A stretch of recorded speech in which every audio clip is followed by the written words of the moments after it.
This episode is made possible by our generous patrons. To learn more, visit patreon.com/ink2film. Welcome to the Ink to Film podcast, where we read the book. And then see the movie. I'm Luke. And I'm James. And this week we discuss the middle section of Stephen King's 1977 horror novel, The Shining.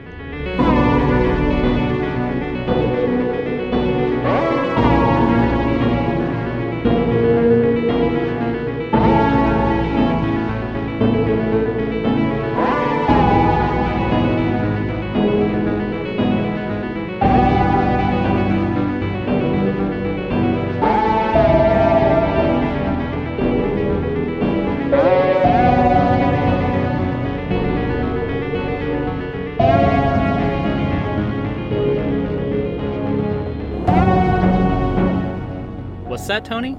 This inhuman place makes human monsters? Oh, it's time to start the show? Oh, okay. What's up, man? I got Tony over here. Yeah, I got voices in my head now, too. I'm having premonitions and dreams and stuff. Yeah, I mean, I can't see him ever. He's just at the edge of my vision, just whispering things to me. You know, normal stuff like that. Yeah. Normal kid stuff. I'll grow out of it.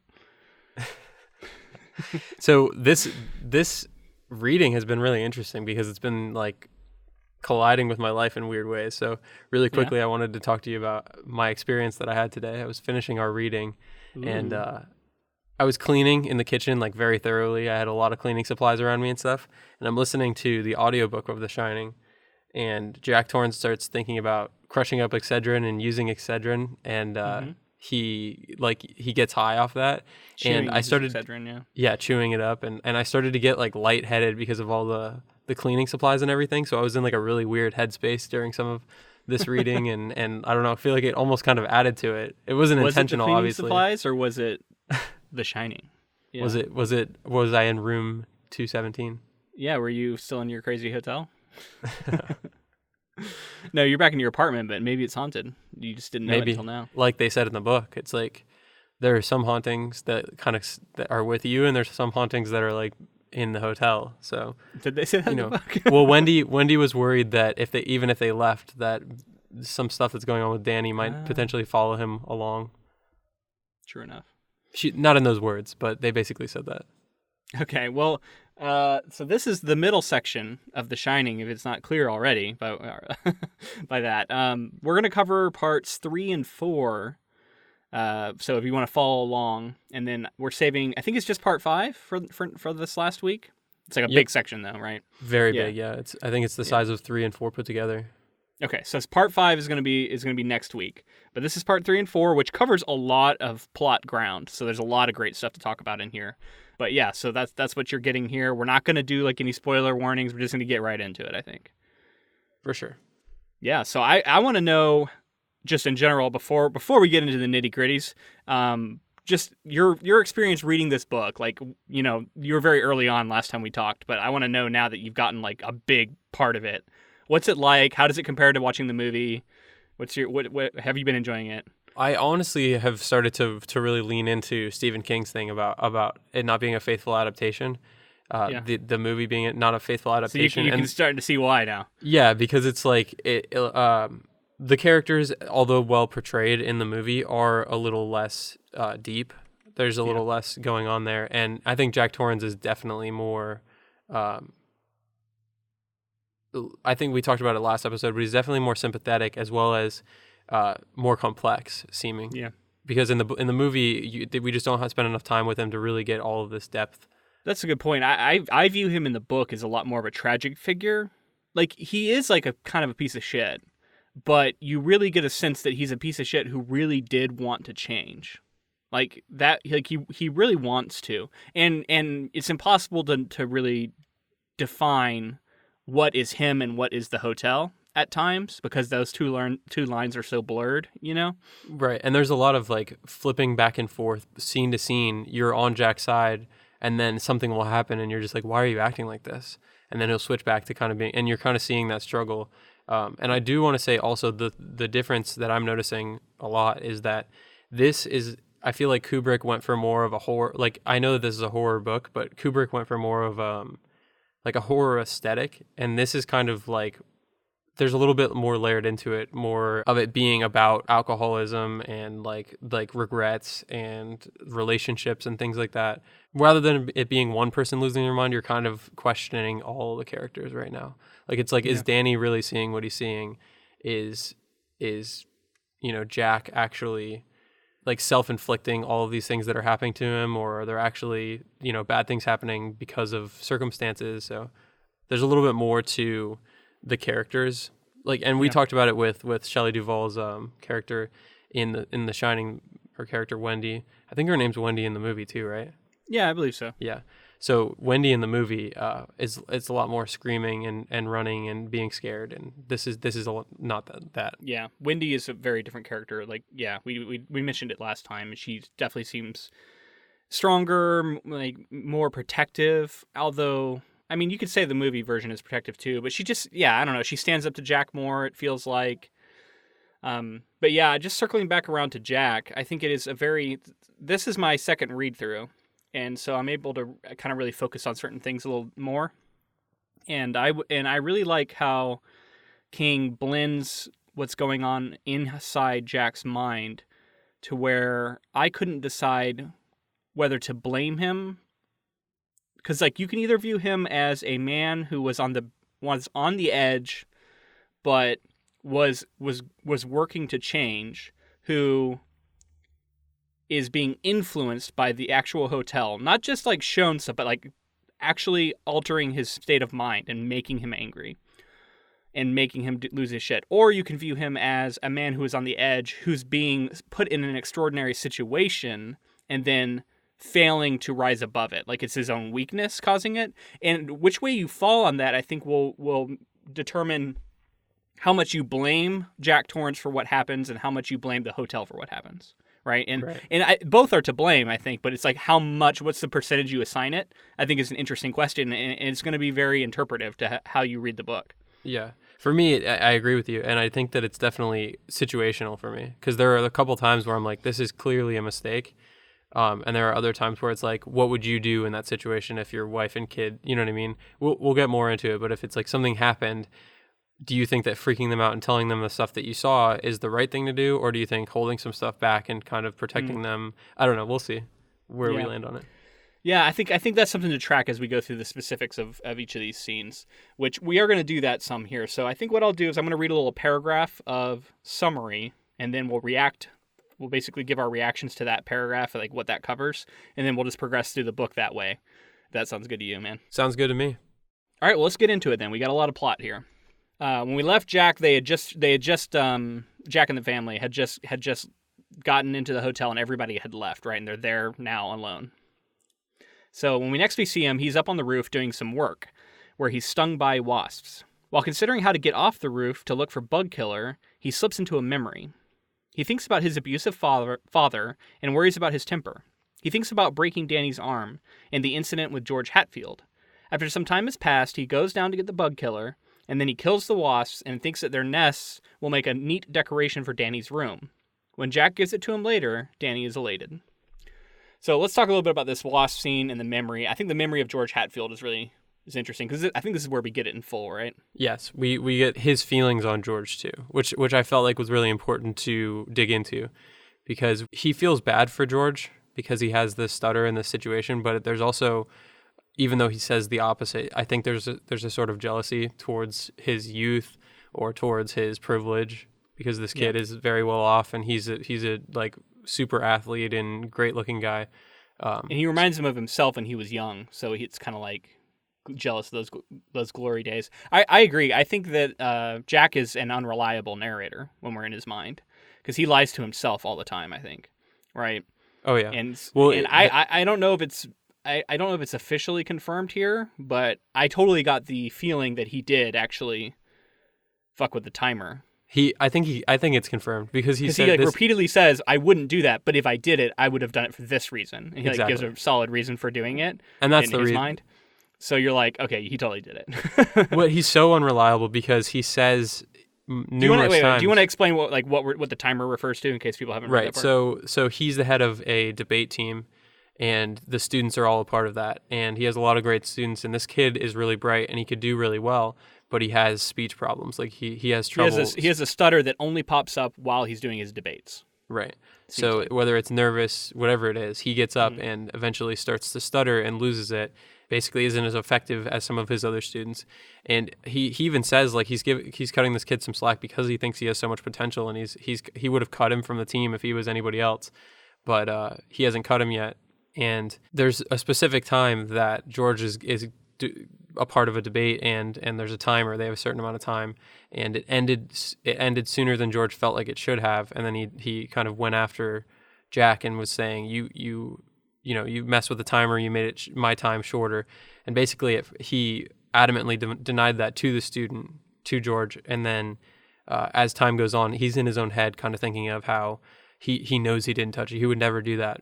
But if he did, he would have only done it so to kind of show him mercy, to kind of, because the other students are sitting there watching him struggle, and he's struggling, and he knows he's not going to be able to get his points out.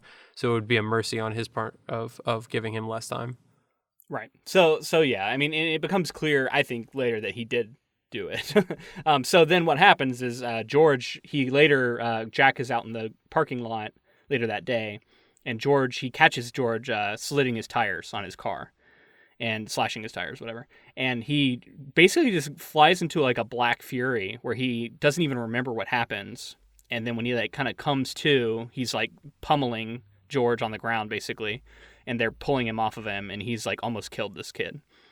And what I thought was a really nice touch is George has a knife, and he's like, if you come close to me, I'm going to cut you. And then he still goes into this black rage, and we still see that he's like almost killed the kid. So I love that because it shows how dangerous he is, and how like when he's in these rages, it doesn't matter if you have like a weapon or something, like he's not going to stop. And so it shows how scary he is for setting up for later stuff. This was interesting because it's like, I understand getting upset as a teacher when a student is slashing your tires, but you can't physically touch a kid. Yeah, you probably obviously shouldn't nearly kill a kid. Right. But, and then it's like on the other side of things, it's like if you could totally see back in the day, a teacher, like a group of teachers saying, well, the student had a knife, and being on the teacher's side if a student had a knife or something. So it's like, I don't know. Yeah, but that's not what happens. He ends up getting fired. Right, he's fired. Something very important about this is that he was not intoxicated in any way. He was sober. He was completely sober. And that is showing that it's not just the alcoholism. There's a certain rage in there. That reminds me of another thing I love about this scene, the scene up on the roof. Is there's a lot of him talking about being passive and being active, and like all these things happening to him, and how he's always felt like his entire life all these stuff just happens to him and he has no control over it. And like the fact that he's an alcoholic is just like a cruel turn of fate, because other people can drink and they don't become alcoholics, but for him, he did. I loved that in this scene, after it's like he's almost having like a moment where he's realizing that he's been so passive and that he's been shifting blame, and he kind of resolves to say, I'm going to take this on. I'm going to stop being so passive and making everybody else out to be the responsible for my problems, and I'm going to take ownership of this. And this is what I think is really interesting about the book, because we see Jack like multiple times. It seems like he's turning a corner, and he's making a change, and it's going to be for the better. And then we'll see in the next scene him totally regress back to the shit that he just said he wasn't going to do anymore. Yeah, I have basically what you said verbatim in another scene in my notes, because it's like he'll do something where you're like, he's turning over a new leaf, like he's gonna be better this time, and then the next scene is the worst thing that he's ever said in the whole book so far, or the worst. But the other side of that, and so what I don't know is like, is that the hotel causing the backslide, or is that his weakness? Because this is also a pattern for him before he ever came to the hotel, and so it's so hard to know, right? He clearly has the mental illness, and that he, other than alcoholism, other than the other things that he's dealing with, he has something where he's actively thinking these things, and sometimes he can't control himself and says it out loud, right? So we get his inner monologue about later on his wife is just doing something. She's just asking him when he's going to be done or when he's going to do something, and he just flies off the handle. And in his head, he's just like, why don't you just fucking leave me alone? Da, da, da, da. He says all this stuff in his head and then doesn't say it that time. So it's like he's clearly always dealing, like he's always repressing these thoughts. Yeah, and I guess you can go back to that opening scene where he's having these judgments, right? You officious little prick and all that stuff, to where I feel like that's just how he is. He is always that way. So that makes him less sympathetic. So it is kind of this back and forth of like, do you feel bad for him or is he a monster? And clearly he's somewhere in the middle, right? Like he is both a sympathetic character and a monster. And that's, I think what makes him an interesting character to this day and why people still find him interesting to read about. Mm-hmm. And I do think there's a perception of the movie especially where a lot of people think it's a movie about a family with a psychotic father trying to murder them, and like that's it. You know what I mean? Like, well, I would say, I don't think by no means do I think that that's all the movie is about. But I would say that the movie is more similar to that than the book is. It is more of a monster movie than this book. Well, I think there's a lot less time is spent when Jack isn't like completely far gone. Yeah, I feel like now I'm not sure. I'm going to be trying to pay attention for that when we watch it, but it feels like we get to the point of Jack being like as crazy as he is by the end of this, maybe. That I feel like that happens a lot sooner in the movie.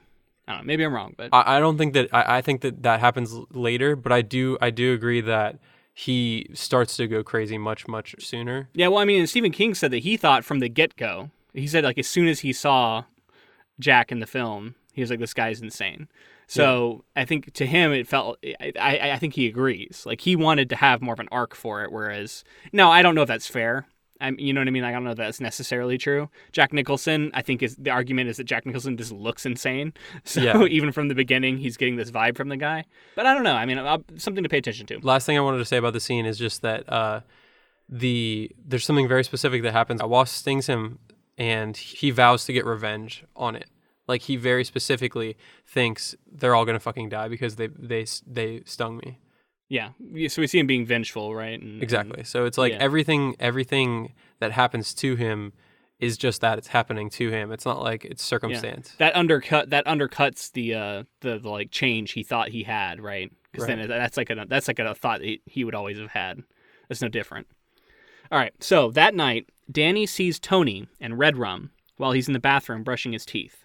Wendy realizes he's been in the bathroom too long. She tries to go in but finds the door locked. On the verge of losing his temper because his writing has been interrupted, Jack forces the door open. Danny looks to be in some kind of trance, but his parents rouse him. They calm him down.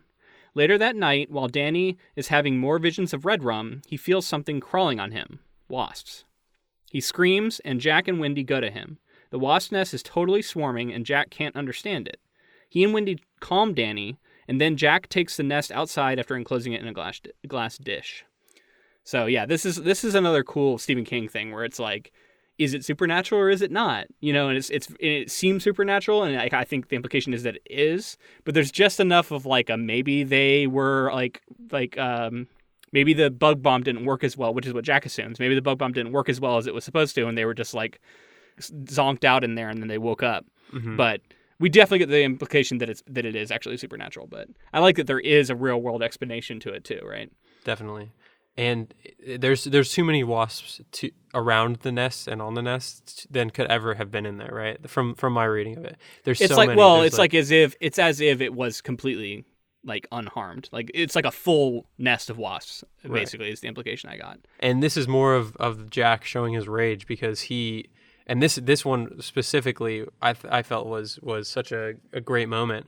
I mean, in terms of the story, not morally, but Jack runs in and his son is coming out of that trance.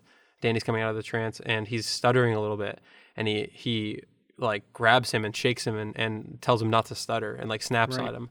And that's because that draws a line back to George with his stuttering, and I think he's scared that his son would ever become anyone like George a little bit. But I also wanted to know what else you got out of that. Yeah, it's a really cool storytelling thing that King's doing there. Yeah, I thought of it as kind of like this is what he's been thinking about of late. It just like rears its head in this moment. I don't know. It's like he hasn't let it go yet, so it's still there. But then you could also view this as the influence of the hotel, like making these connections. I don't know. It's really interesting. And I agree. It's definitely worth noting. Oh, we should also say later on he'll write a novel called It with a main character who stutters throughout. So did you think about that at all? Did you think about was it Bill Denbrough? Yeah, I actually didn't think about that, but that's a good point. That's got to be he has at least an affinity for stutters, right? In some way. I don't know. Like I bet he must have known a kid like growing up who stuttered, and it just like always stuck with him or something. Maybe, yeah. But I mean, King is also really good at finding like one or two little details, like almost like ticks to give characters. Yeah, I love the one that Jack has, the wiping the mouth. The wiping of the lips. Oh my gosh, I find myself doing it sometimes after reading this book. Really? Did you ever catch yourself doing it? No, I don't think that. Maybe something though. Maybe there's another one that he keys in on. No, it's weird. It's like I've actually caught myself doing it sometimes after reading it. And it's not like I've ever rubbed it raw or anything, or like rubbed it with like a cloth. It's always just like I'll run a thumb along my lip or something. And I think it's like subconsciously when I've been reading this novel, it gets in there. I don't know. It's like something to do. It's interesting. Yeah, maybe it's that's cool, man. I'm being possessed by the novel or something. That's scary. But yeah, give it a try next time. Maybe it'll develop for you too. Yeah, I'm gonna start the whole episode. I'm gonna be doing it now till it. Whenever you have your next drink, like that's when you do it, because you do it after drinking. You like wipe the moisture off your lip. So, what did you think about the fact that he was taking pictures of the nests and the wasps and the bites and all that because he wanted to sue, because he felt like it couldn't have been his fault? It's like Jack throughout this is so desperate to come up with a rationale for how this stuff is happening and make it like part of the real world. And this is another just great example of it. Like he's so mad, and then also it's like another way for him to shirk blame, because he had told them it was safe repeatedly, like it's safe to have this thing. Yeah, and then when it's proved to not be, he can't say like, oh, I was wrong. Instead, he's like, we're gonna sue the fuck out of this bug bomb because I used it correctly and it should have killed them all, which like is a reasonable reaction to have, but also is very clearly like shifting blame away from himself. So Jack and Wendy take Danny to Dr. Edmonds, a psychiatrist in nearby Sidewinder. He examines Danny and determines that he's not epileptic. After talking to Danny about Tony, he tells Jack and Wendy that Tony is probably Danny's way of dealing with all the family stress and with his discomfort over the recent move. This interaction with the psychiatrist, I think, is also really interesting, right? Like the psychiatrist says all these explanations for how Danny's what seems like precognition is actually just him being really perceptive, right? And this is almost kind of stuff we talked about in episode 1. Definitely. Yeah, but of course, like when you're reading it, you're like, this guy's so wrong. Yeah. So there's no belief in any way. It's all matter of fact because this is his field and he knows everything. So, but I also thought that like it seemed like he couldn't explain some of the shit that was happening even during the interview, because he even asked Wendy, who was like, "Did you have a sister?" Like, and he like questions him about the details that Danny provided. And he said that she was thinking about it out in the. So I think even the doctor, even though he's saying all this stuff, I don't know that he really believes it. It's more just like that's the line that he's going to give. I love that Danny is, and this is such a great detail, he is learning to read this whole time, and the like words are being shown to him. The reason he's so into trying to learn to read is because he's being shown things, and if he could just read them, he could comprehend what's going on and make more sense of some of his precognitions. So I just find that to be a really interesting detail, that he's trying to learn how to read, and he's learning at such a fast pace. He's reading like second grade novels and going beyond what normally he would be reading at that age, just because it's like all the Tony stuff is pushing him along, it feels like. That's interesting. That brings up something that I was noticing with the way King writes and the way this novel is. We get a lot of Danny's POV. And when we're in Danny's POV, the language doesn't really change. And even though we do get stuff where he goes, why did so-and-so want to get into, his pants? Like, that doesn't make sense. What does she want with his pants? So we get these kind of like childlike perspective things, but then we still get like really beautifully written, like flowery language sometimes, which clearly isn't Danny's voice. So it's just impressive to me that King's walking a tightrope there, where it still, to me, feels natural. And it's like, oh, clearly that's kind of the narrator's voice, even though we're in Danny's head. And so like that those two things are actually very tricky. And you could, I don't know, often people do them poorly. I will say that there are times that I feel like Danny is perceiving things, and I understand that he can feel certain things, but he's able to put such a precise head on the way that certain things feel that is way, way beyond his ears. And I find it to be, like you said, it might just be a narrator thing where he feels a certain way and the narrator's kind of upping that. Okay, so maybe it wasn't working quite as well for you as it? Yeah, because I wasn't sure if it worked. I guess I was like kind of granting that this is a classic book that is beloved, so it clearly works. But I also think that in the modern day, we have kind of moved away from that. We have moved more towards, if you're in a kid's perspective, you should only get a kid's thoughts, and you should only get perceptions and like thoughts that make sense for that kid to have. I would say also that because Danny's not the main character, because he is just a character, it is interesting to think that King wants us to have a little bit more because of the way that the hotel is manipulating him and stuff too. Like, I almost feel ultimately the POV is omniscient, because I'm thinking about sections where the entire family runs inside and we get a moment outside and the wind's doing something and like you see something. And there's another time later where Wendy's looking for Danny and he's actually up at the top of the stairs, but she doesn't see him. Yeah. And like, so if she doesn't see him, we shouldn't be getting that detail if we're truly limited. So it's like a third person POV, but it's not limited, I guess, is what it was is like the technical definition of it. And that to me is difficult to do.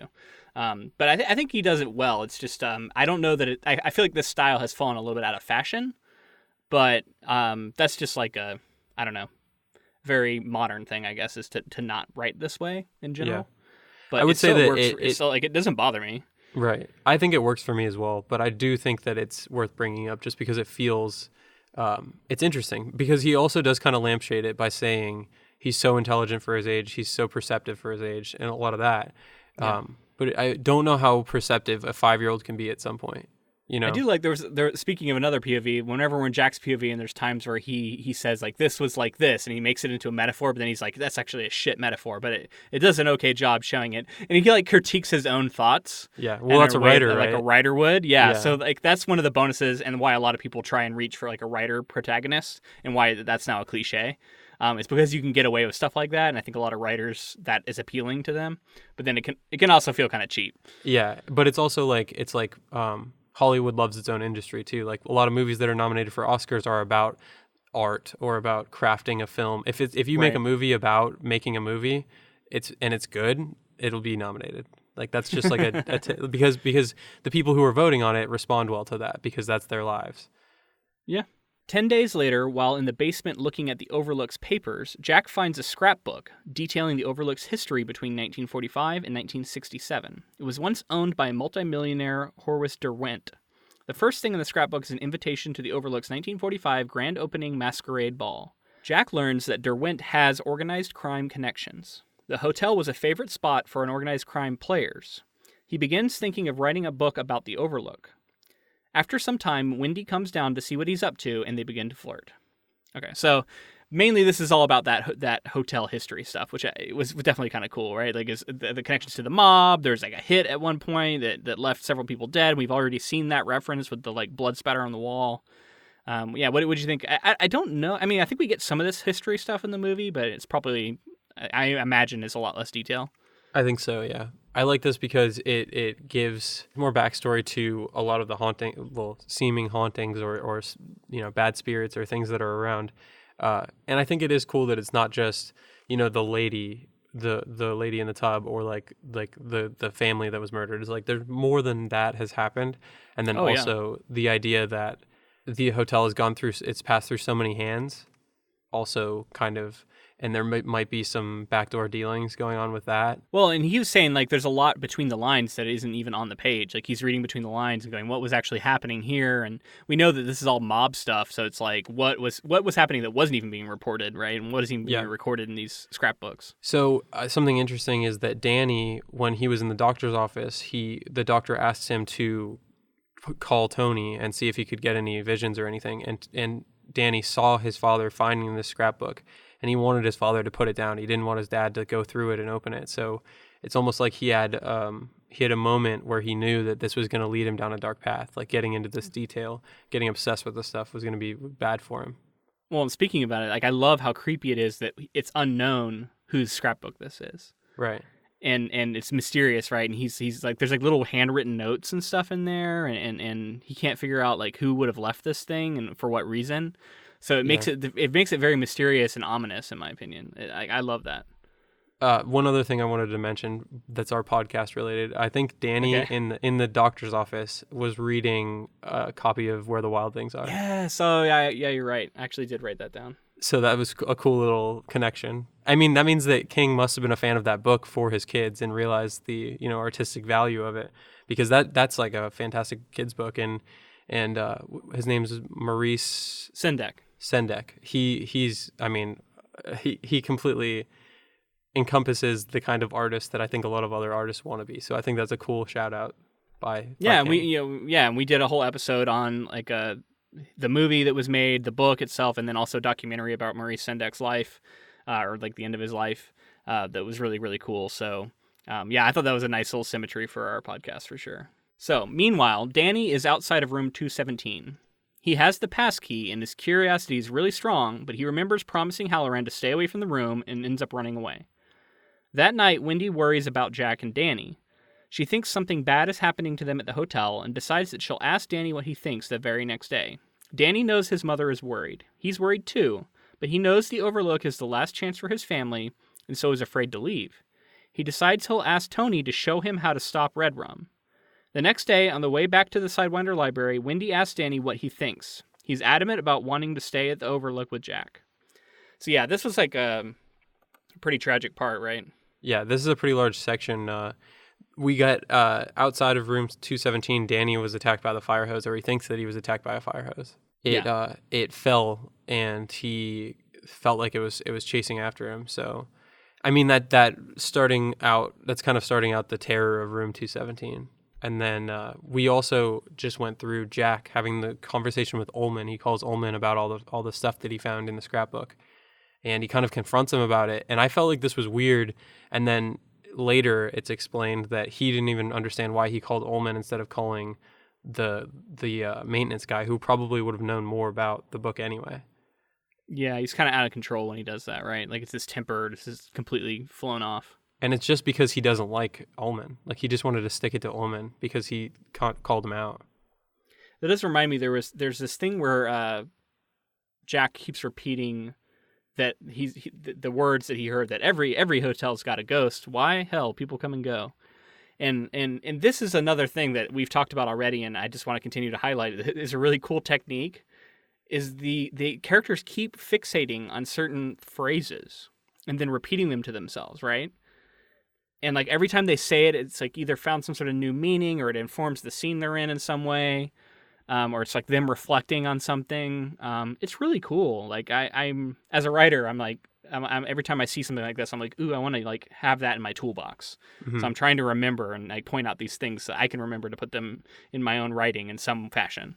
There's a moment that sticks out to me where Jack, I can't remember specifically what it was because I didn't write it down, but he went through like every sort of, I remember now. It was lost his marbles, and he goes through like every single type of phrase that encompasses that idea of like losing your marbles, off your rocker, like all of those things, and he rapid fires them in such a way it gives them more meaning, because those are kind of cheesy things to say individually, but like to have your brain on such overdrive that you just completely think that you've lost your mind, and that's how you respawn. It seems kind of real. It seems like something that would actually happen. It also kind of gives it like this real world thing where clearly this is something that happens so much, we have all these different terms for it, so like there is a real situation where people just lose their shit and go insane, and this litany of phrases is an example of that.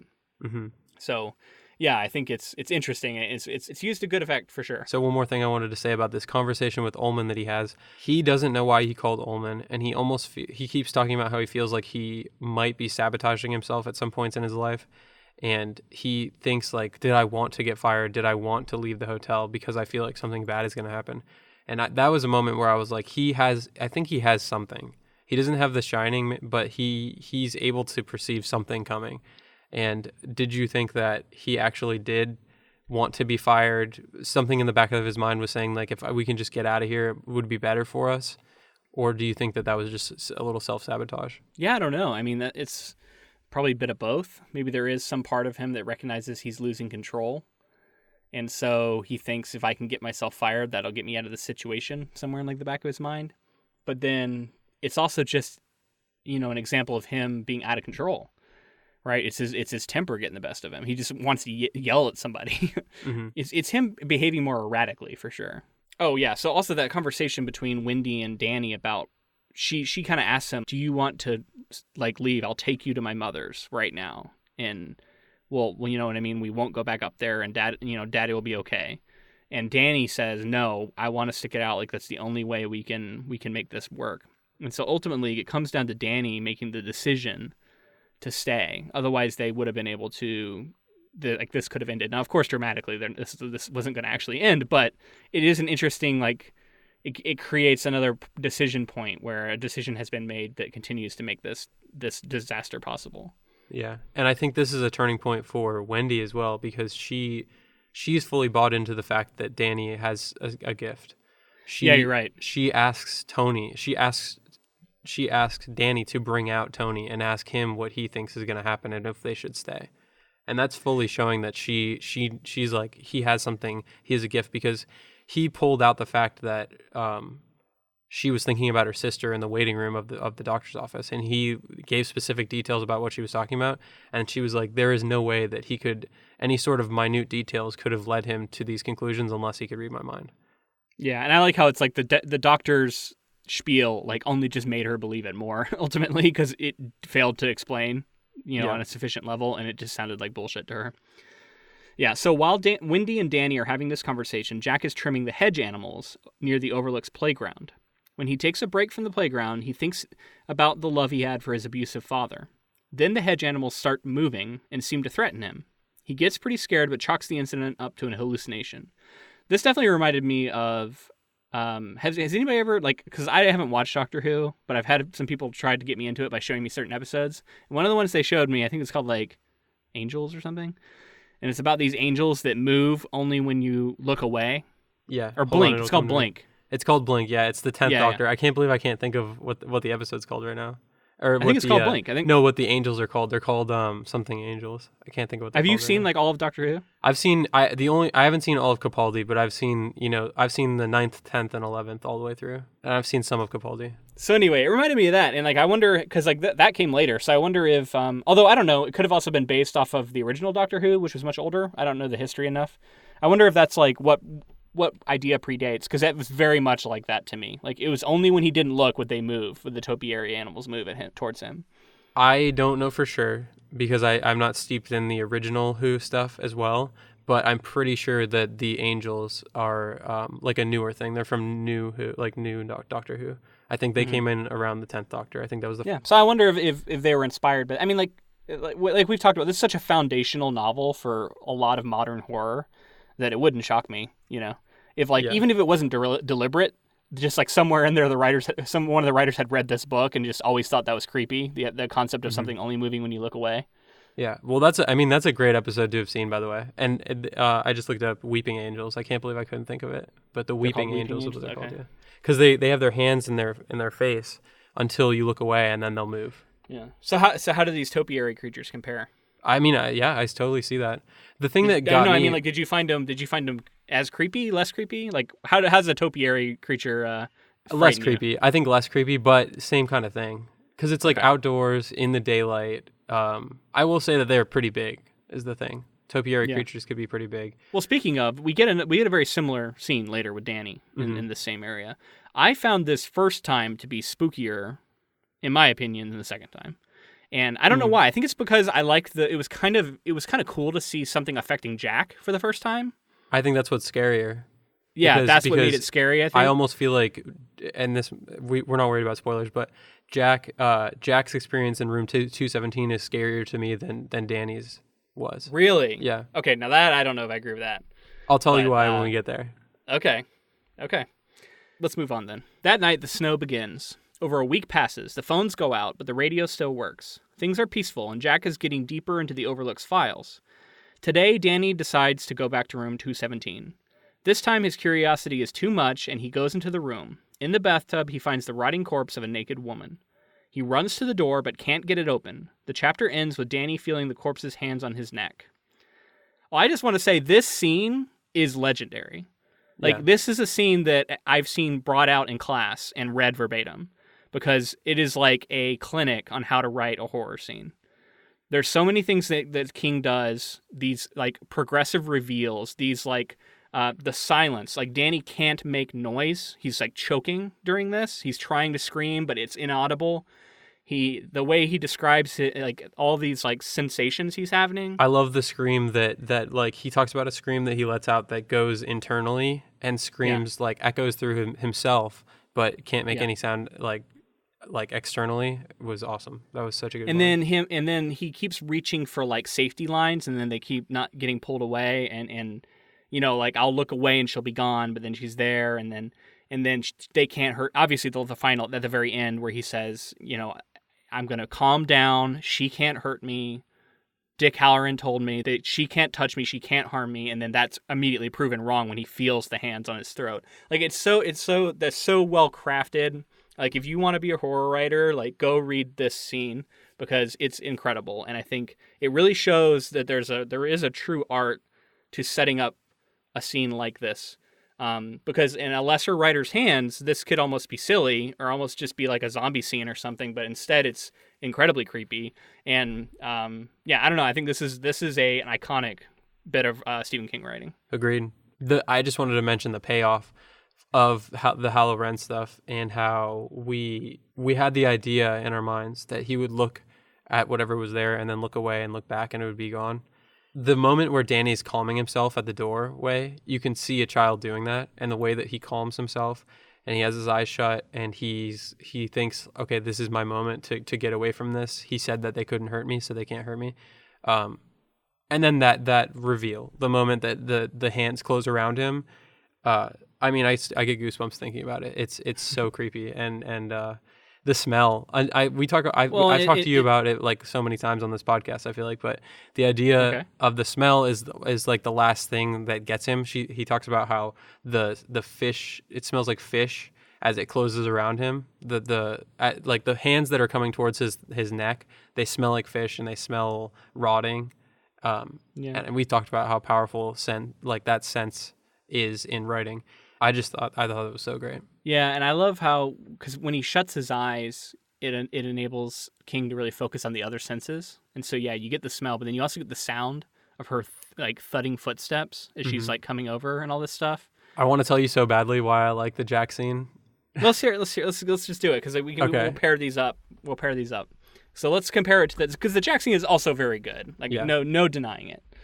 But it's kind of good because of this scene, though. That's what I was going to say. It builds off of this scene. Exactly. Okay. It's because of the fact that this scene set this up, and we're getting the character who is sliding into madness and saw topiary creatures coming at him, but that's all that he's seen so far. Nothing that was imminently dangerous. Like topiary creatures were, but it's a different kind of danger. Well, he was convinced that it was just a hallucination, right? Right. And then going into the scene, he doesn't believe it, but he goes in and he's like, I'll check it out. Somebody's in here.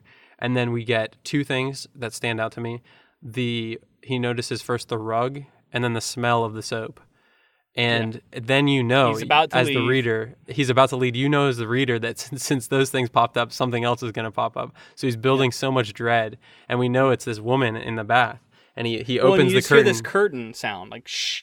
Well, he opened the curtain. He had opened the curtain and was going to leave. And then he heard it behind him after the smell. He heard it close and he looked back. Oh my God, man. So that's the creepiest thing. And then the sound. And then he was too scared to actually open the curtain and look inside. Like he just runs away. So my favorite part of that scene. No, sorry, you were going to say about the sound. Okay, go ahead about the sound. So the sound, well, the first thing is he's running away, right? And he's like, the door's not going to be open. And he reaches for the door and it is open. And he has this like wave of relief. But as he gets through the doorway, he hears the thudding and the running of something coming through.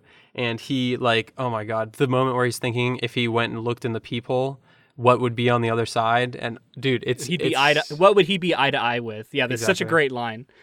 Yeah. No, that was my same part. Like, it's so good. Like, that is so creepy. That is brilliant. And and then he follows it up with that sort of like betrayal after that, where he goes and just tells them nothing happened. Well, I love that chapter was also like a minute long.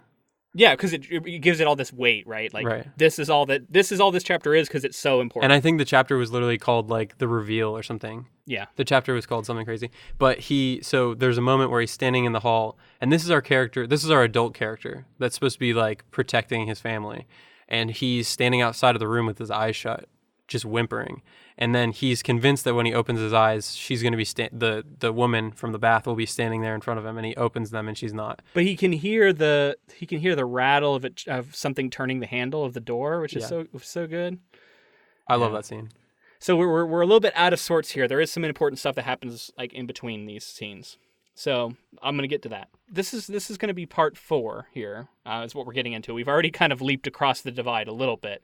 But before we really get into part 4, I think we should stop. We've been sharing some promos for some other podcasts that we've made friends with since we've been doing this thing. So check out this promo and then go give them a listen if you're interested. Alan, people like stories. I don't know, Rob. Not according to our listener statistics. Nah, statistics lie, Alan. People love listening to stories, or even better, listening to a pulp or vintage story with their best friend interrupting with jokes and other nonsense. I'm not sure I can commit to multiple additional best friends right now. Well, then, it's a good thing we're already best friends who co-host a podcast just like that called Interrupted Tales. Every episode, we tell a complete story of romance, sci-fi, crime, adventure, sports, horror, all with added jokes, commentary, and nerdy references. You can get it on all major podcast platforms or go to interruptedtales.com. You know what, Rob? I've reconsidered, and I am open to new friendship opportunities. That's perfect timing, because now everybody knows they should listen to Interrupted Tales. So part 4 begins with Jack and Wendy are outside while all of this is happening with Danny. And Jack starts having memories of his father putting his mother into a hospital with his cane, smashing her head in front of him when he was a child. And he said, "Come on and take your medicine." We then learned that his siblings were able to break it up so that the father didn't actually kill the mother. And then one of them went to Vietnam and got killed.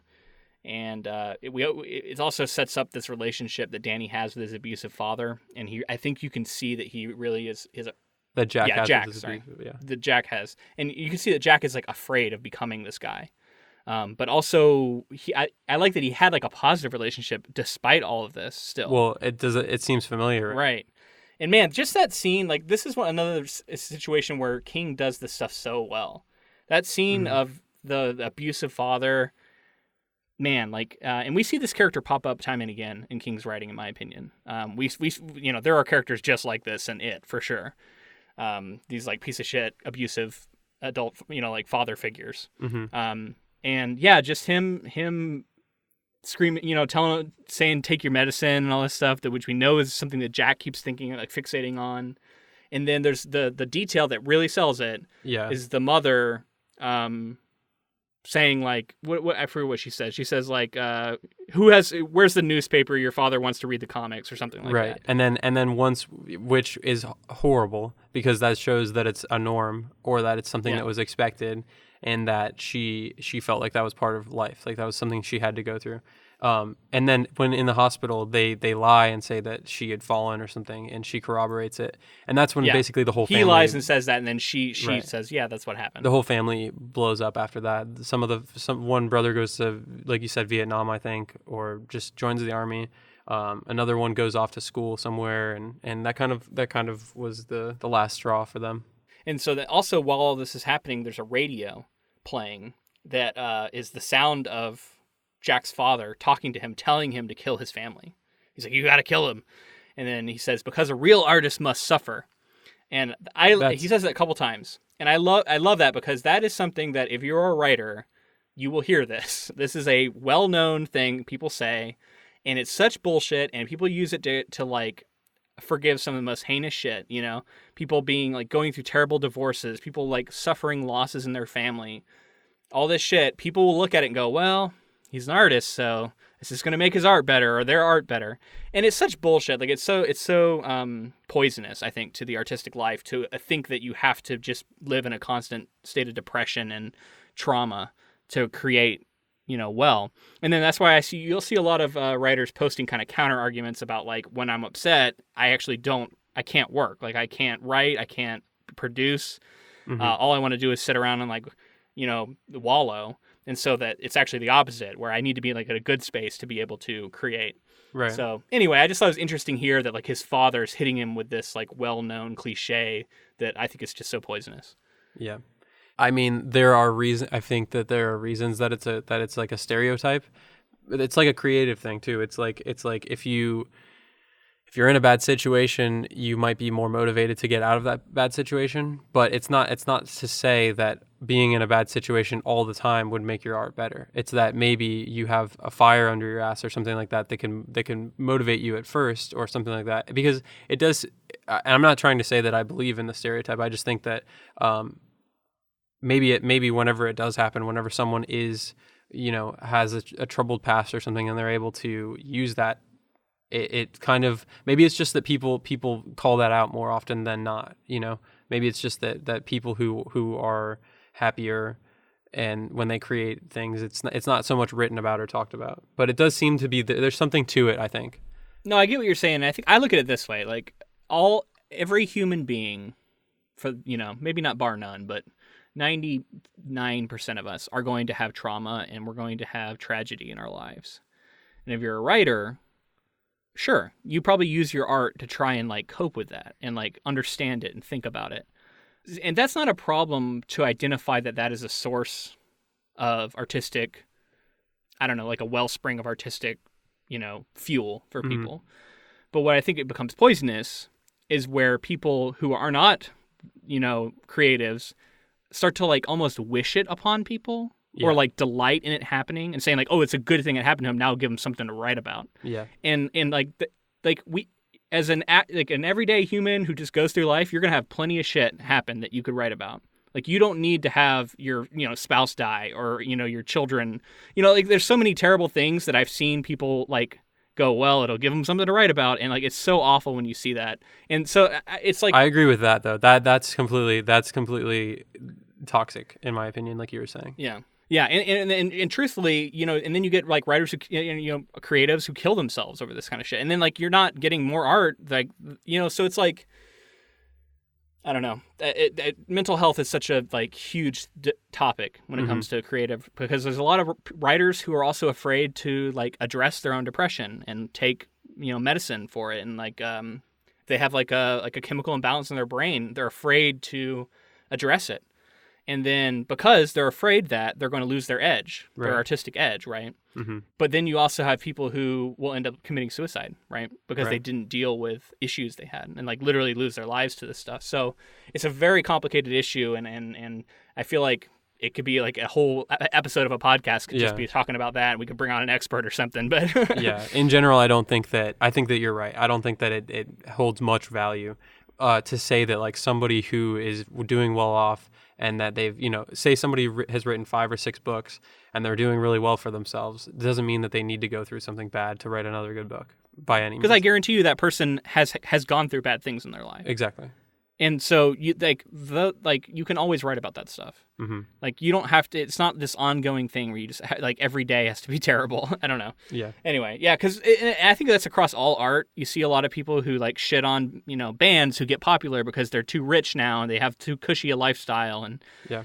Well, it's like there are comedians who they become too famous for their own material, so they have to adapt.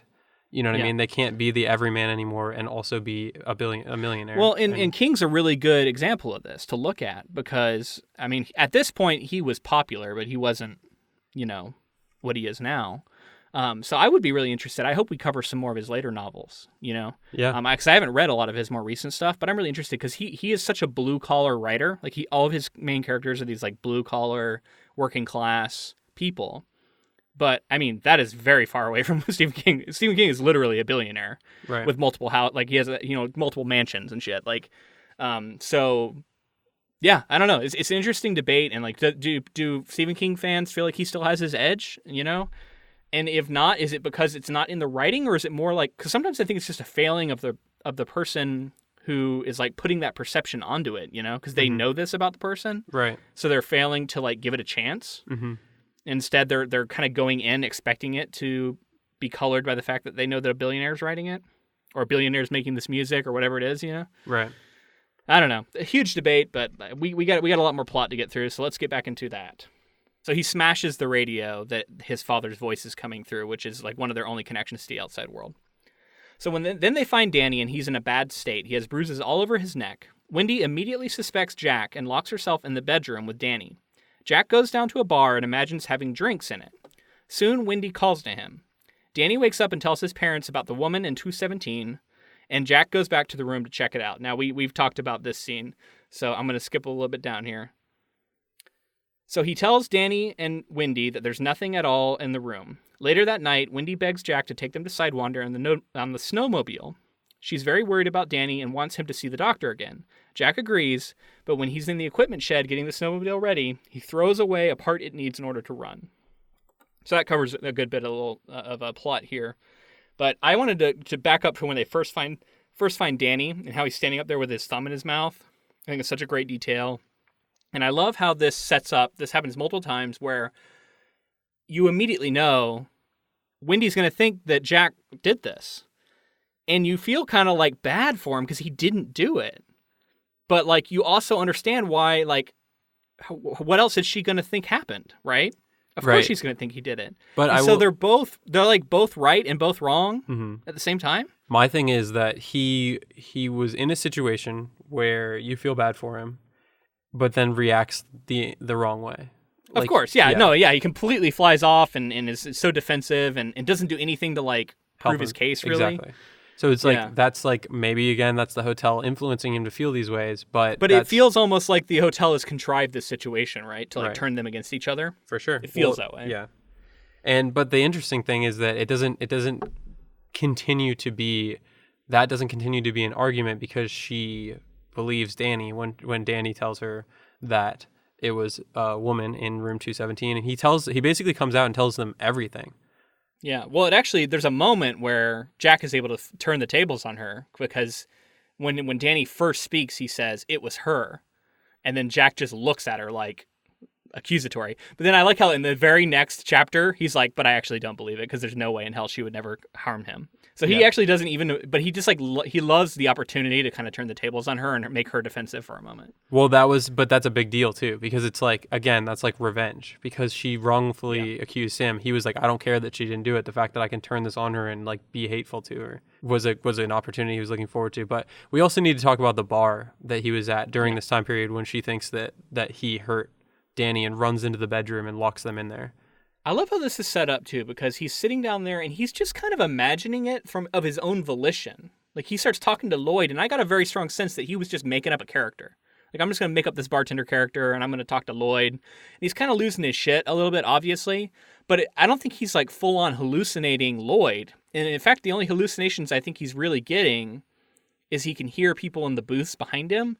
And then, but maybe he could also kind of see the martinis, which is definitely a hallucination. So I don't know. Like, I love how this is so well blended between his imagining and kind of like dream state versus like weird shit going on from the hotel. Yeah, I think that, I mean, it's great timing on King's part, but I think it's unfortunate for the characters that right when they are basically at a crossroads where they can all decide to fight against the hotel together because they know that something is going on, he's too far gone. Jack is too far gone. He's lost it. He's gotten rid of parts that they need for the snowmobile. He is creating characters to keep his sanity is what he thinks is going on, but it's clearly him spiraling. And then the way that he thinks about Danny and Wendy from here on isn't great. Yeah, and I think now I think as we progress through this, maybe this will become even more apparent. But I always remember this story as a story about a hotel using an existing framework of abuse and anger, but like turning Jack on his family, like manipulating him because the hotel actually wants him to kill the family. Mm-hmm. Like the hotel is almost sentient in that way, right? It's like this evil place and it wants him to do something. But I'm going to be curious to see how much of that is actually like what is on the page, because so far it feels more like it's just feeding into his own shit. Like it's kind of giving him back what he wants almost. Right. That's what I felt like. That's what I think I was saying earlier with the idea that it's so much more about, it's not as much a monster movie as the film is, I think. It's so much of this book so far, we're 2/3 of the way through it, is just their own demons and the things that they're dealing with. Yes, very true. And Jack, specifically his demons and like his father is like it's like the ghost of his father is like coming and telling him to like, do what he did to his own family. Right. And that is a representative of so much of like his past and his like darker urges. And I agree. Like it's their own, I like the way you put that. It's their own demons that's like really haunting them. And maybe the hotel's like facilitating that, but still, it's like a subtle difference, I think. So While Jack and Wendy are upstairs, Danny decides to go play in the snowy playground. First, he encounters some kind of ghost while playing in a concrete ring, and then hedge animals come to life and chase him. One of them even scratches his leg before he makes it to the porch. When Jack and Wendy get him calmed down, he tells them exactly what happened. Jack expresses disbelief. Danny realizes that Jack has seen the hedge animals too. The boy almost says so, but Jack slaps him. That night, the elevator starts moving on its own, and the Torrances find confetti, party favors, and a mask inside the car. All right, so that covers a lot. We're getting towards the end of this of the summary here, but there's a lot to react to there. For one, like I've heaped a ton of praise on King for the previous scenes. This is a scene that the first time I read the book didn't really work for me that well, and then again when I read it, it's fine. I just don't find it that creepy. The elevator? The hedge animals chasing Danny. Oh, the hedge animals. The hedge animals Okay. chasing Danny.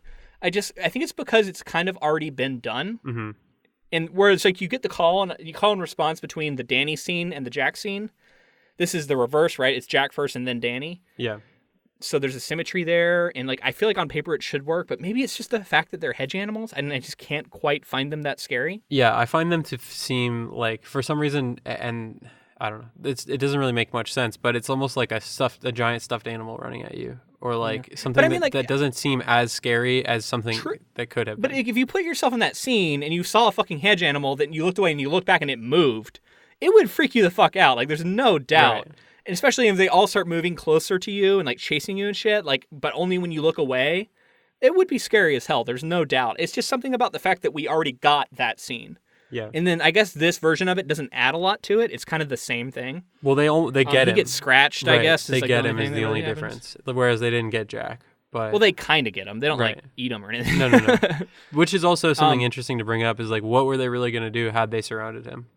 I think they could have like torn him up with their branches and shit, but Yeah. I don't know that they wanted to, because it also seems like the hotel. I don't know. We get a little taste of this later, but it feels like Danny's presence is also kind of activating the hotel and like lending it the ability to do some of this shit. And I think Wendy is picking up on that too. Wendy's thinking that, and that's why that's what I was talking about before. She was thinking that maybe it has something to do with Danny, rather than it being the hotel that they're staying in. So even if they left, some of it might follow them. Something might follow them. But okay, anyway, so the him slapping Danny is also like really hard. It's like heartbreaking, but also like expected, I Right. guess. Yeah. But it's heartbreaking because we repeatedly see Jack. It seems like Danny's the one thing. Like if it wasn't for Danny, like I would be really worried for Wendy way sooner. Oh yeah. But Danny's the thing that keeps pulling him back. Mm-hmm. Like whenever he has a thought about Danny, he immediately feels really like guilty about it. Like, oh, I can't. That's my boy. I can't think about him that way. And like, I don't know. He's the one. Like their connection's very strong. And then him slapping him is like the ultimate. It's like the transgression. And I was actually kind of shocked that Wendy didn't react more. That Wendy doesn't. Yeah, kind of like hold it against him more. Because every other thing before this, like I feel like she almost held the fact that he like screamed at him and freaked out over him not waking up. Or there's stuttering. The stuttering. Yeah. I felt like she was more worried about that than she was about him slapping him, which seems weird. Yeah, and it was the hands around the throat thing. I think was like she really thought that he had done that. Which like sure that like he almost killed him. That would be very frightening. So that makes sense that she would be maybe that's what it is. Like that was she already kind of crossed that bridge. So then when it happened again later in the slap, it was like not as big a deal. So is that like kind of the cycle of abuse that he's kind of touching on there? The idea that like things become normalized and like things don't affect you as much.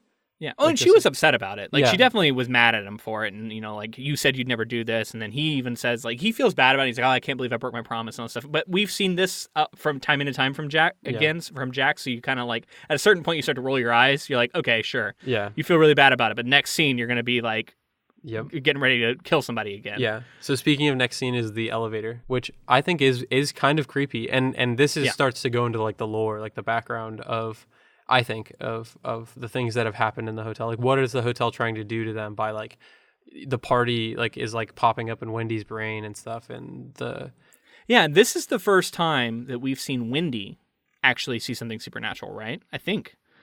Other than I guess she saw the wasps, and if they were supernatural, she was able to see them. Right. But like this is clearly not something that should be there, and she sees it, and she even grabs it and throws it at Jack, and is like, "Explain this as a a fuse or whatever." It's like a fucking confetti in a hat. yeah. Well, it was the mask. voices in her head too, right? She was saying that she Yeah. thought she was going insane. So like she's starting to become. I think all of the characters are. It's kind of interesting to think all of the characters are being affected. It's not like it's like just Danny or just Jack. Wendy also is a part of it. So he also finds the roque mallet while he's out there looking at the snowmobile, and he thinks about like bashing the snowmobile with it, but he ends up not doing it. And we repeatedly get the roque mallet keeps coming up. Do you know where this is leading? Like, I don't know how much you know about the book. No. But you've seen. I mean, Danny's had the premonitions about him smashing the wall with like a hammer, like a mallet of some kind. Right. They're not replacing the axe for the mallet in the book, are they? Okay. I mean, maybe I won't say. Okay. I won't say. All right. So yeah. So that's interesting to note. And then do you know what a roque mallet is? Like, because I actually Googled it because I'm like, what is it? Because they deliberately say it's not a croquet mallet, which is what I had been picturing. Right. I was picturing a croquet mallet, but then he kind of explained that one end, they're both, rather than being similar on both ends like a croquet mallet, one is flat and one is something different, right? Maybe. The ones I was seeing online looked pretty symmetrical, but maybe not. The main thing I saw was that the head was like longer than I was expecting it to be. It was like it was almost looked like shaped like a pickaxe, that you would use for like mining, but it was a hammer that was, or like a mallet that was just really long.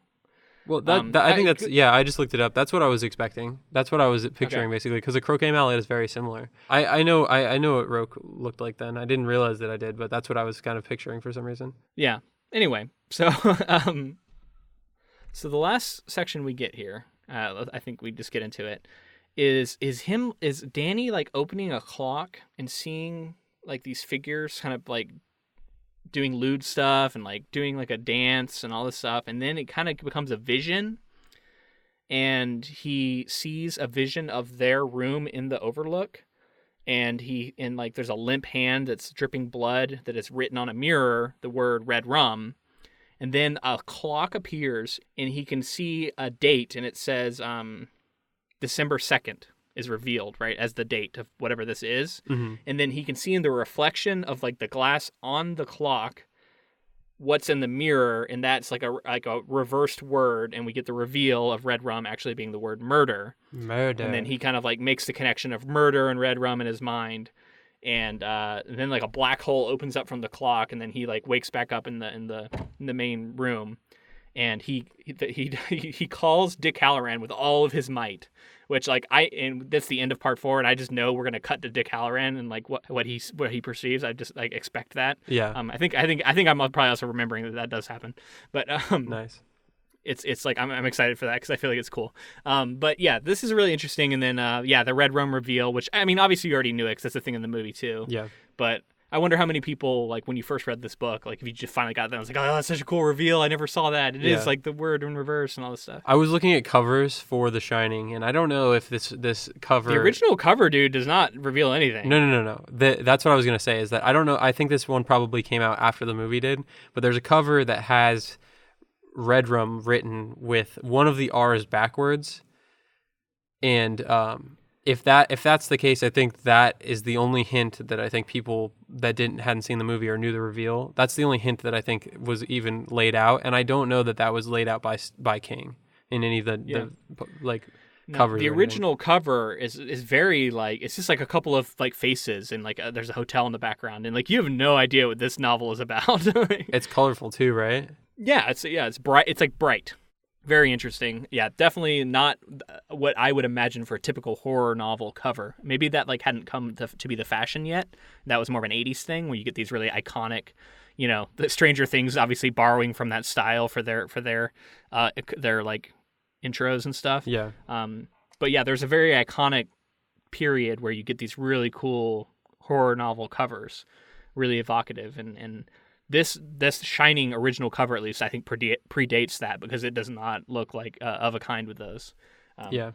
Interesting stuff. So but one more thing that I wanted to talk about before we wrap here is I think Wendy hears something in those voices that are talking about like unmask, the unmasking. Yeah, the Mask of the Red Death. Right, and then I think in Danny also gets some unmasked things in his vision, the midnight stroke of midnight thing. Yeah.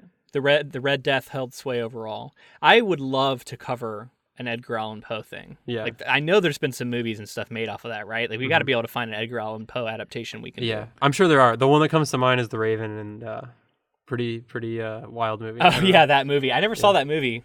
I love that poem, but I never saw the movie. Yeah, I remember seeing the movie. But, I mean, that's a theaters, poem, but he's got short stories and stuff that have been adapted. Like I'm sure. Yeah. Maybe there's not like really famous, like good adaptations, but I'm sure they've been made into something. Well, we need to cover it because it's Poe, right? And I think that like legends like that need to be talked about. And it also reminds me that Jack Torrance calls him this like great American hack and all this stuff. And I think that's interesting because I feel like, yeah, he does. He calls him hack and like all this stuff. Like he just has no respect for Poe. Huh. And I don't think that's true for King. And in fact, I think King identifies a lot with him. I think so too. I believe the novel begins with a Poe quote. Begins with a Poe, like either poem or something short. I think you're right. So I think he's literally like saying like I love Poe, and this is kind of like Well, and I think he's been called kind of a modern Poe. And now he's very opposite because like Poe never got any recognition and died poor. Right.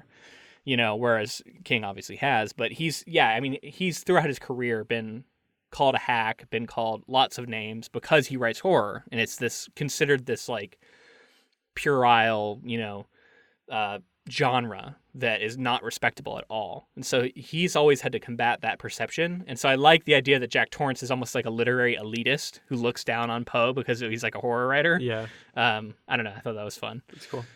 I went through a Poe phase where I just read a lot of Edgar Allan Poe. I had like a big book of Poe. I got one too, dude. I got a big leather-bound complete works of Edgar Allan Poe on my shelf. Yeah, I haven't read any of his stuff in like a very long time. Like got to be close to like 10 years. We got to do it, man. Yeah, request it. People let us know what Edgar Allan Poe adaptation that you know about that we should do. I'd love to hear. So I have a kind of fun question that I want to ask you about the hotel here, the Overlook Hotel. And maybe even specifically room 217. I want to know if you would stay in the Overlook, and then also if you would stay in room 217. But specifically, how much money would it cost for you to stay in room 217 or in the Overlook Hotel? Okay. All right. I have an answer for that. Do you want it now? No, give it to me at the end. At the very end, I have an answer as well. Okay. Yeah, because I'm curious to know what you would say about that as well. All right, so before that, we just wanted to say, first off, we've been doing a lot of changes to our Patreon. If you look in the previous thing on this feed is a episode called The Council of Inklings. Not an episode. It's more of an announcement. Check that out for all the details. We go over, we've changed our tiers a little bit, and we're introducing the Jukebox Hero option, which we're very excited about. So definitely check that out for more details. But we wanted to thank our patrons, and we specifically wanted to shout out a brand new patron we have named Cora S., and, welcome to the council. We thank you for listening, and hopefully you listen to this and you hear your shout out. Yeah, thank you for supporting our podcast. We appreciate it. If you wanted to connect with Ink to Film, we're on Facebook, Twitter, and Instagram, all of those at Ink to Film. And we're active on there, so send us anything that you find that's ink or film related. Yeah. Also, if you would like to support the podcast in a way that doesn't cost any money at all, leaving us a rating and a review on iTunes or Stitcher or wherever else you can leave them on our Facebook page is great, because it just helps to kind of give visibility and show people that, like, hey, this is something I like. Come check it out. If you want to leave us any feedback, you can send that to inktofilm@gmail.com. And we also want to thank Ross Bugden for the use of our intro and outro music. Oh, and hey, I just wanted to say, on Wednesday, I'm doing this thing that I haven't done yet, but by the time you get this episode, I will have done it. And that's giving a presentation at OMSI on American Psycho. And I think I'm going to try and set up a way to do a live stream. So if you missed out on the live stream, if it happened, check our Facebook, because you might be able to watch it after the fact if you wanted to check that out, if I was able to do it. So anyway, just be on the lookout for that. Okay, so... But all right, hit me with that question again. The question is... I want to hear it again. I guess first off, how much money would it take for you to stay in room 217? Okay, so I have a follow-up question I have to know. Is it our world and there exists a hotel called the Overlook Hotel that is supposedly haunted and it has a room 217 and that's what I'm being asked? Or is it like I'm in the room from the novel and there's like a dead woman in the shower? Both, but I would say the one that's in the real world, the one that's in the real world, I would say like there is knowledge, there's rumors and knowledge of actual murders taking place and things like weird things going on. Like definitely like potentially haunted. Like I don't know how you feel about haunted houses in real life. So if it's in the real world, personally, I don't care how many people have been murdered in a room, how haunted it's supposed to be, I would probably pay money to stay in it, honestly. And I may potentially, because I am someone who would love to see a ghost. Now I do get creeped out sometimes, and there have been times where like I see a shadow in a room and I'm like, what the fuck was that? And like I turn on the lights, and like that shit does happen to me, and it does. I'm not gonna act like that. I don't ever get freaked out by the thought of like a ghost maybe being what I'm seeing. But what I've never had is something that like truly convinces me I saw a ghost. I thought I did when I was a kid, which we could go into. It's a whole story. I used to think that I had seen some ghosts, but in the fullness of time, I've sort of like rationalized all those experiences. Which doesn't necessarily mean it didn't happen. No, it doesn't. And like that's a good point that Stephen King I think likes to make. But yeah, I would love to just like see something undeniable. I think that would be really powerful. Yeah. Now, have you stayed in any? Because there are haunted places you can stay. Have you stayed in any? Oh, sure. Yeah. I recently stayed on the Queen Mary when I was at StokerCon, which is like supposed to be a famously haunted ship where like hundreds of people have died over the years. And yeah, it's supposed to be like one of the most haunted places in America. And I totally stayed on that. Loved it. It was great. And didn't see any ghosts, but it was fun. Did you get spooked out a little bit at any point? Did you feel like you maybe? No, I mean, there was a couple times where like I was thinking about it. It was like late at night and I was going into the like bathroom and like the rooms are like authentic, like, like you're in a ship room from the 1920s, and it has that look to it. And you'd hear like a creaking sound because you are kind of on the water, even though it's like permanently docked. So yeah, it was kind of creepy, but never actually anything. It was more just like I was kind of like trying to like have fun with it and freak myself out a little bit. I totally get that. So I haven't stayed in any of those places, and to answer the question as well, I would if it was in our world and it was supposedly haunted and people were murdered, I would like to go to that. I would like to stay there, and I probably would pay money to do it. But my thing about it is that and maybe it's just because I watched so many horror movies, you have to be respectful when you go to these places, right? Yeah.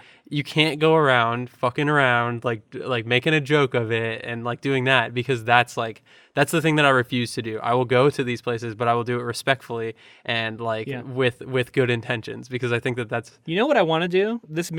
I've thought about this before, but this makes me want to do it. I want to take like a writing pilgrimage to a place like this and go with the intention of I'm gonna check into this room for however many days, and I'm gonna write a horror short story or something. That would be awesome there. Dude. That's a great idea. I think that would be a cool, like the inspiration of the being like kind of creeped out by this supposedly haunted place. Like I think that would all kind of play into it and might create something pretty cool.